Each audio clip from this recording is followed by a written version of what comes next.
Kansas Territory, May of 1871. The wind cut like a blade across the open prairie as Beatrice Bellamy gripped the reins of the old mule with raw, shaking hands, her skirts muddied and torn halfway to the knee. She had been walking more than riding for the better part of 2 days. Boots blistered, lips cracked, and eyes darting over her shoulder every few miles. She had nothing but a half-filled canteen and a stolen satchel strapped across her back. And freedom barely earned, desperately clung to. She had crossed nearly 70 miles of open plains alone since slipping away from Elijah Brandt's ranch, where she had been kept more prisoner than servant for the last 3 years. He had taken her in after her parents died in a barn fire, promising safety. But what followed was control, cruelty, and finally, threats she could no longer bear. So one night, while the house lay quiet in sleep, she took her chance and ran. She did not stop until the sun rose 3 times and the mule nearly collapsed. By the time she staggered into the shadow of a lone cottonwood near a dry creek, her legs gave out. She dropped to her knees, breath coming in short gasps. The horizon shimmered with heat, endless and empty. Then hoofbeats. At first, she thought it was her mind playing tricks. But the sound grew louder, steady, unhurried. She scrambled up, heart-thudding. A rider crested the hill above her. He wore a long duster, hat pulled low, and no badge on his chest. He rode a dark bay horse, and the animal moved like it trusted him. They locked eyes. He halted his horse a few yards from her, gaze steady. He looked to be in his late 20s, tall and lean, with sun-browned skin and a quiet weight to the way he held himself. His jaw was rough with a few days' beard, and a scar ran just under his right cheekbone, half hidden by shadow. "You all right?" he asked, voice low and even. Beatrice stood straighter, though her knees trembled. "I need water." He dismounted, pulled his canteen from the saddle, and held it out without questions. She took it, drank slow, then met his eyes again. "Thank you. You out here by yourself?" he asked. She hesitated. "Yes." He studied her torn dress, the way she kept glancing behind her, the wild in her eyes. Then he nodded once, like he understood more than she'd said. "I am Callum Lark," he said. "I have a place west of here. You can rest there." "I do not know you," she said, guarded. "No," he said, "but you look like you have not slept in 3 nights. And something is chasing you." Her breath hitched. "I will not touch you. I will not ask questions you do not want to answer," he added. "But you will die out here if you stay." She looked back toward the horizon behind her.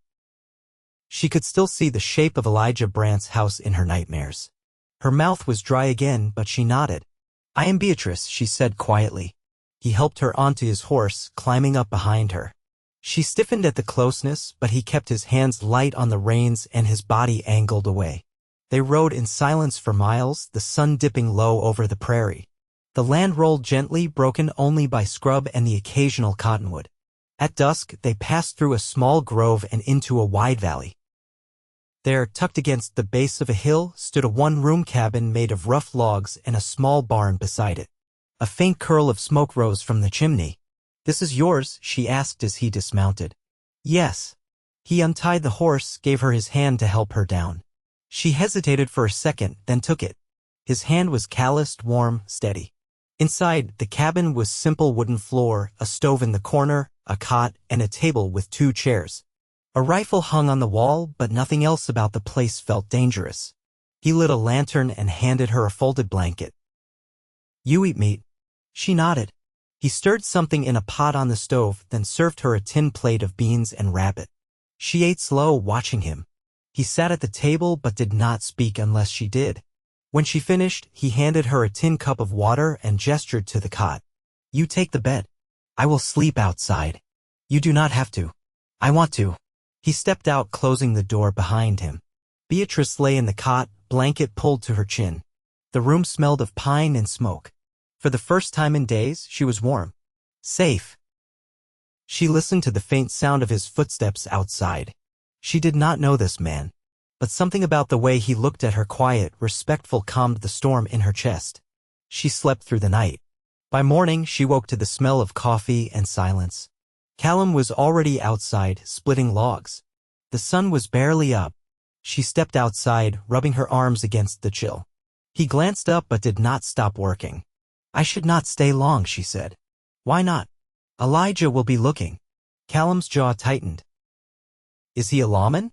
"No, then he has no right to come here. I do not want trouble for you." "I can handle trouble." She looked down. "I do not know what to do." "Then stay until you do." She stared at him, trying to read his face. He was not smiling, but his voice was gentle. Days passed. She helped with the garden, fetched water, swept the cabin. She found herself watching him, how he moved, how he spoke only when he needed to, how he always kept a respectful distance. But every now and then their eyes would meet and linger a second too long. One evening, as they sat by the fire outside, she asked, "Why are you here alone?" He poked the fire with a stick. "I was in the war. Came back. Could not stand people much after that."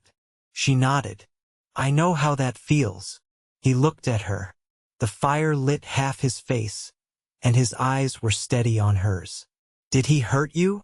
She swallowed, then gave a small nod. He did not ask more. He just said, "You are safe now." Her eyes burned. She turned her face away. That night, she could not sleep. She stepped outside, wrapped in a shawl, and found him sitting on the porch. He looked up.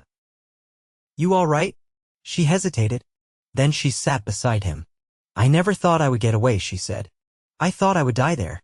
"You did not," he said. "No," she looked at him. "Because of you." Callum looked at her, quiet. Then he reached out and gently tucked a loose strand of hair behind her ear. His hand lingered a moment, then dropped. "I am glad you are here," he said. She exhaled, slow and trembling. "So am I."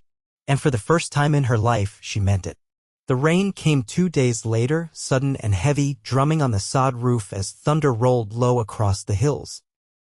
Beatrice stood at the cabin door, watching the gray curtains sweep over the valley. Her arms were folded tight against the damp chill, but her eyes stayed fixed on the line of pine trees that edged the far slope. She hadn't spoken much that morning. Neither had he. Callum returned from the barn with his coat soaked through and his hat dripping. He left them on the porch rail and stepped inside, water darkening the floorboards beneath his boots. "You should sit by the stove," he said, crossing to the hearth. "Cold's sharper in the rain." "I'm fine." She turned from the door but didn't move far. "Did the mare take?" He nodded once, kneeling beside the fire to feed it another split log. "She's carrying. Be late autumn." "That's good," she said softly.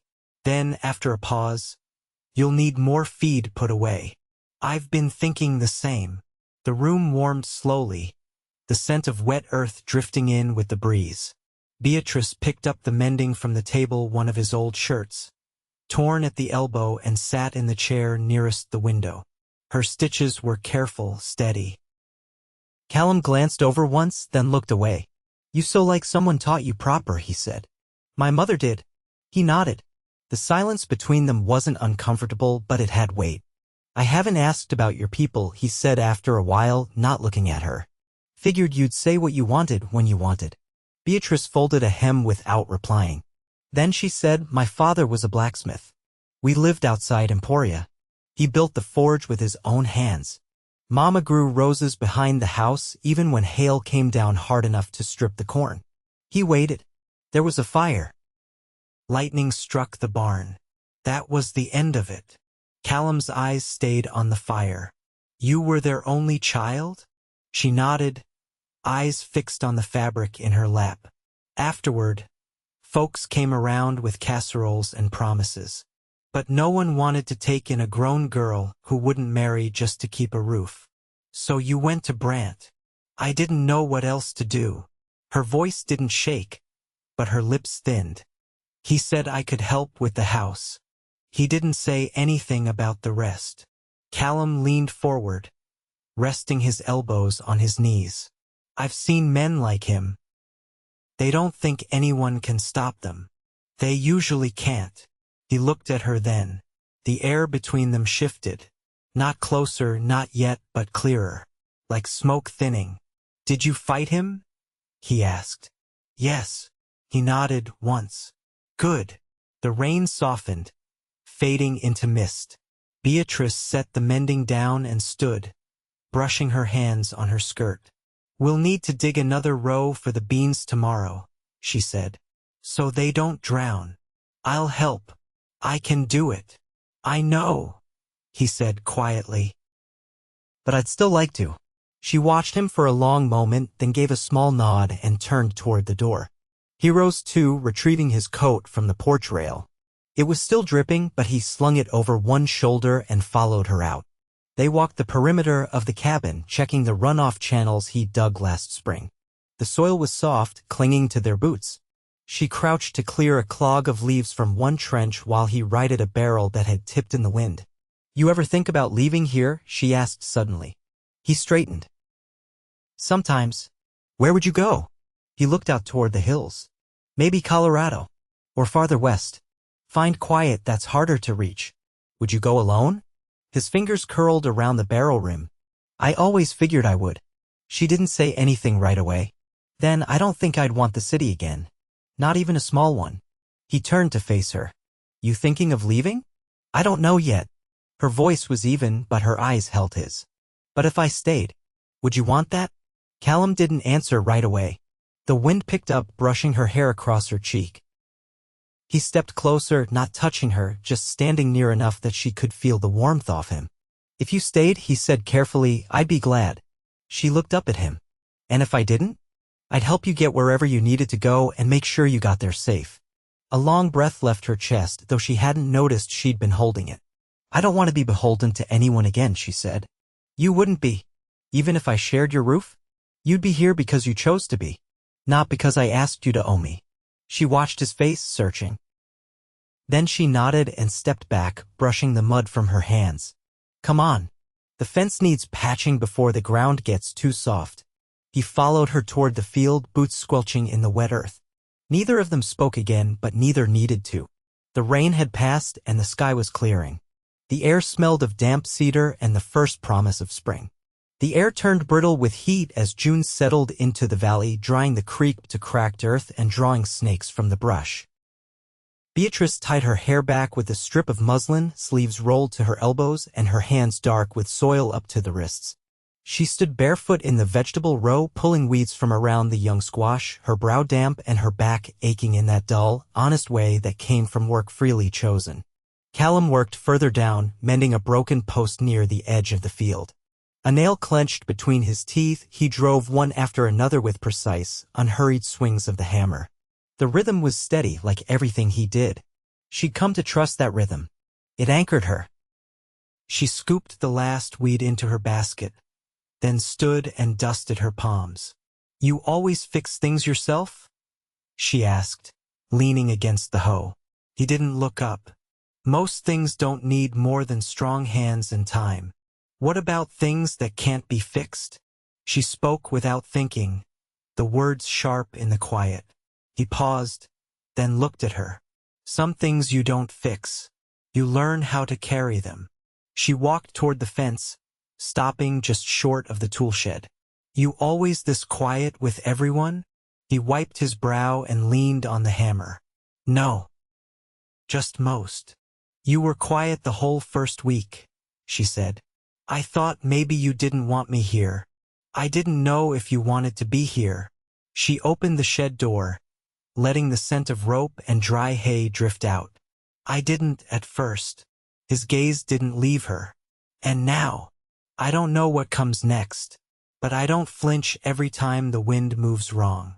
That's something." He nodded once, slowly. Inside the cabin that night, the heat lingered over the floorboards.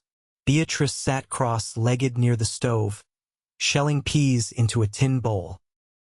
Her wrists were sore, but she didn't mind the ache. Callum sat at the table, carving a new handle for the drawknife. The only sound was the scrape of steel on wood and the soft tap of peas in the bowl. "I saw a rider today," she said without looking up. He set down the knife. "Where?" "Up on the ridge. Too far to see their face." He stood, crossed to the window, and looked toward the slope, though the sun had long since dropped behind it. Could have just been passing, she offered. Could have. She watched the way his shoulders stiffened, how his hand rested on the window frame like it wanted to reach for something. She stood, brushing pea shells from her lap. If it's him, she said quietly, I won't run again. He turned toward her, eyes steady. I'm not the girl who left that house in the dead of night, she went on. I'm not scared the same way. I wouldn't let him take you, Callum said. I wouldn't let him try. Their eyes held. Then he moved past her, opened the chest by the hearth, and checked the rifle. He didn't say it, but she understood. He was always ready, just in case. The next morning, she rose before the sun. She lit the stove, boiled coffee, and stepped outside with 2 tin mugs. Callum was already at the edge of the field, watching the tree lean. She handed him one of the mugs. Anything? Not yet. She sipped hers, leaning against the post beside him. The dawn mist coiled low around the grass, and the horses stood quiet in the paddock. I used to think the world ended at the edge of my old town, she said. That there wasn't anything waiting past the church and the store. What changed? I didn't die out here, she said. That surprised me. He turned toward her, his face unreadable in the half-light. You're stronger than you think. I'm starting to believe that. They stood in silence, the kind that didn't press too hard or demand anything. Then he reached into his shirt pocket and pulled out a small, folded square of paper. I found this, he said, handing it to her. Tucked inside that satchel you brought. She took it, unfolding it carefully. It was a drawing, done in charcoal rough, but sure-handed. A house with roses climbing the side. Her breath caught. My mother drew this, she whispered. Before the fire. He watched her face. I thought it might have been from before. She folded it again, slow and precise, and tucked it into her skirt pocket. Thank you. You ever think about building something like that again? He asked. I don't know if I could make it the same. You wouldn't have to. Just something new. Something yours. Her eyes met his. Would you help me if I did? I would, he said. If you wanted that. Her hand rested against the porch rail, fingers curling tight around the wood. She didn't look away. I think I do. The sun broke through the mist just then, warm and golden, spilling over the field. The horses stirred. The air smelled of dew and wild clover. He didn't reach for her, but he didn't need to. She stepped closer, and he stayed exactly where she needed him to be. The first sign of trouble came with the broken latch on the henhouse. The door hung open in the morning light, swinging slightly in the breeze, and Beatrice crouched low to examine the splintered wood where the iron hook had been forced free. Feathers clung to the doorway, scattered like soft snow across the dirt. Fox, she asked, standing as Callum came up behind her. Not likely. He bent down, touching the torn edge of the plank. Boot heel caught here. Someone kicked it open. They both looked toward the ridge, where the sun hadn't yet cleared the tops of the pines. Could be travelers, she offered, but her voice lacked conviction. Could be.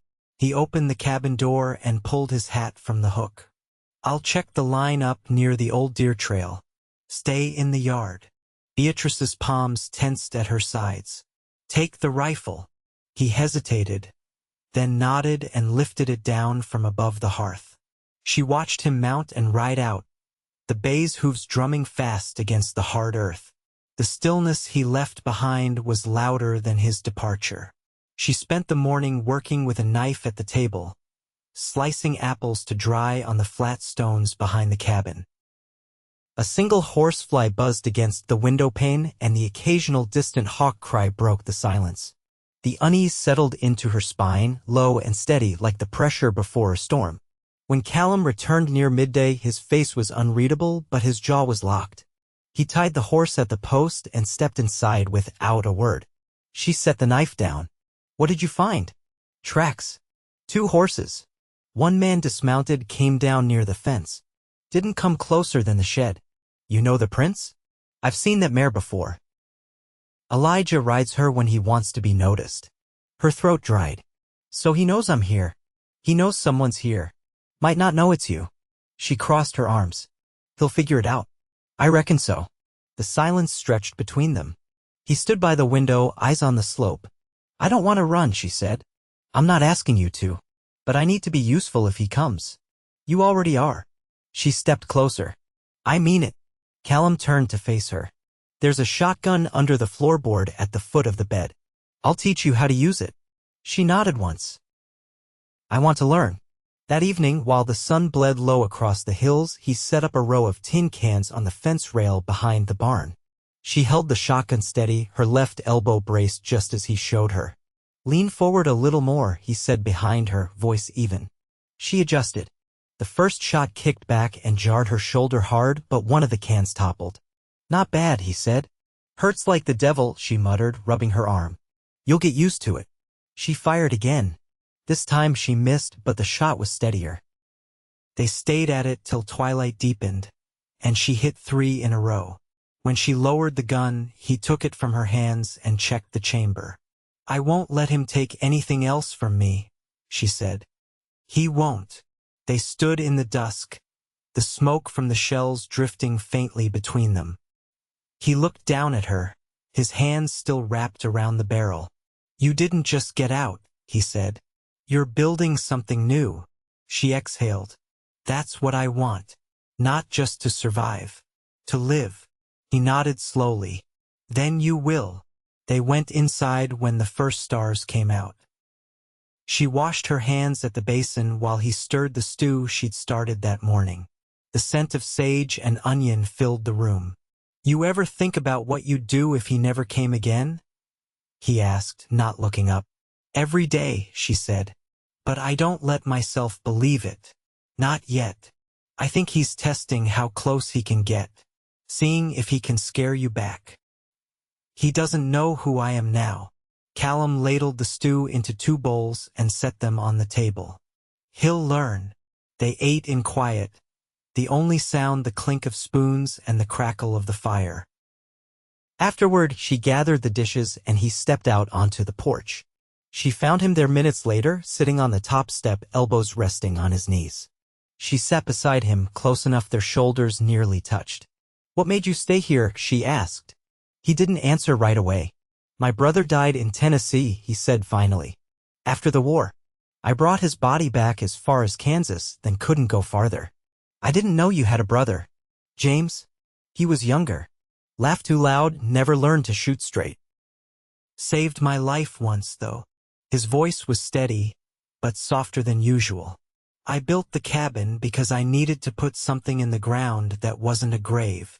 She looked at him, the lines of his face etched by starlight. Thank you for telling me.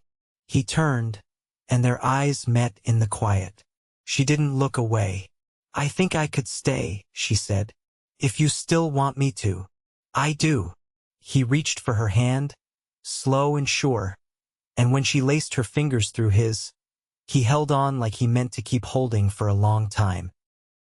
She leaned her head against his shoulder, and they sat like that, the night warm around them, the stars steady overhead with no sound but the wind through the cottonwoods and the quiet understanding between them. The rider came at sunrise. Callum had been in the lean to sharpening the plow blade when the first hoofbeats reached his ears, measured and deliberate. He rose slowly, wiped his hands on his trousers, and stepped out into the yard. Beatrice was already at the cabin doorway, her expression unreadable, one hand resting just inside the frame. The rider slowed as he approached the split rail fence. He wore a wide-brimmed hat and a coat too fine for trail work. A pale scar cut across his knuckles as he guided the chestnut forward. Beatrice didn't move. Elijah, she said, her voice flat. Callum stepped between her and the fence, calm and steady. Elijah Brandt reined in, one hand on the saddle horn. Heard a woman was living out this way. Thought I'd see if it was the one who ran off with my property. Beatrice stepped forward then, onto the porch. You know I was never yours. His mouth curved, but his eyes stayed cold. You left with what belonged to my house. Took food, a mule, and the satchel I gave you. Callum didn't blink. You came a long way over a mule. She's got debts to settle. Beatrice crossed her arms. The only debt I had was to myself. and I paid it when I walked away. Elijah's gaze flicked to Callum. You think she won't turn on you same as she did me? I know the difference between a prisoner and a partner, Callum said. The silence that followed was taut. The horse shifted beneath Elijah, restless. You come here again, Callum said. I'll treat it as a threat, not a visit. Elijah leaned forward in the saddle. You think she's worth the trouble? I know she is. Something in that answer made Elijah hesitate. He looked at Beatrice one last time, then turned the chestnut and rode off without another word. Dust rose behind him, soft and slow. Beatrice stood still until the sound of hooves faded completely. Then she looked at Callum.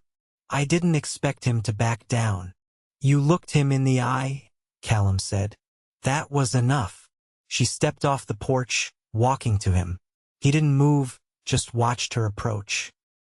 I kept thinking I'd need to run again, she said. But I don't want to anymore. You don't have to. She reached for his hand. Then I won't. They spent that day in small, quiet work. She patched the thatch above the root cellar while he finished the plow repairs. No tension lingered, just the normal rhythm of life returning. That night, Callum stood beside the stove, drying his hands on a cloth. Beatrice came from the table, hair damp from washing, and reached into the chest by the bed. She turned, holding out something wrapped in old canvas. I found the sketch again, she said. The one of my mother's house. He unwrapped it, smoothing it flat on the table. The charcoal lines were faded but clear, a house with climbing roses, a porch wide enough for 2 chairs, and a chimney rising straight as a spine. I want to build it, she said. Maybe not the same, but something like it. With you. He looked at her, quiet. I don't need it all at once, she added. Just a roof and time. You'll have both, he said. They stood over the drawing, side by side. Then he reached into the drawer and pulled out a folded piece of paper. He laid it next to hers. It was a sketch of the land behind the cabin, cleared space, a line of fencing, and the shape of a new home. I started this before you ever said anything, he said. Didn't know if I'd ever show it to you. She smiled, slow and true. Then I guess we were thinking the same thing. That summer, they rebuilt the back portion of the cabin, laying fresh beams with their own hands. She planted hollyhocks along the path and caught rainwater in a barrel she painted blue. He carved her a step stool for the pantry shelves and added a second window so the kitchen would catch the late light. By autumn, the first room of the new house stood, roofed and solid, with a porch wide enough for 2 chairs. They married in October with only the wind and the hills as witnesses. She wore a dress she'd sewn from muslin and lace she found in a trunk out back. He carved 2 rings from whalebone his brother had carried home from the coast years before. Their vows were spoken simply, said once and meant forever. That winter, they slept warm beneath a quilt Beatrice had pieced from old shirts and flour sacks. Callum kept his rifle by the door, out of habit more than fear. Elijah never came again. Word traveled, and men like him knew when to leave a thing alone.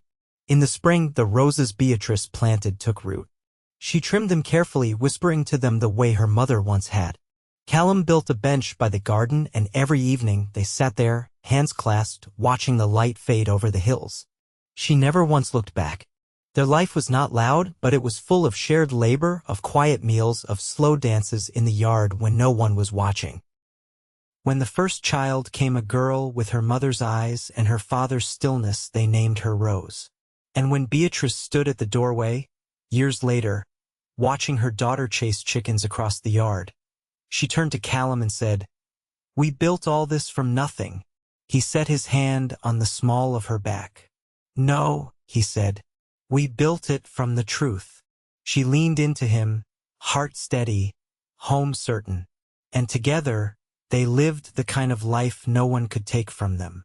Not earned in haste, not given in fear, but made with care, and kept with love.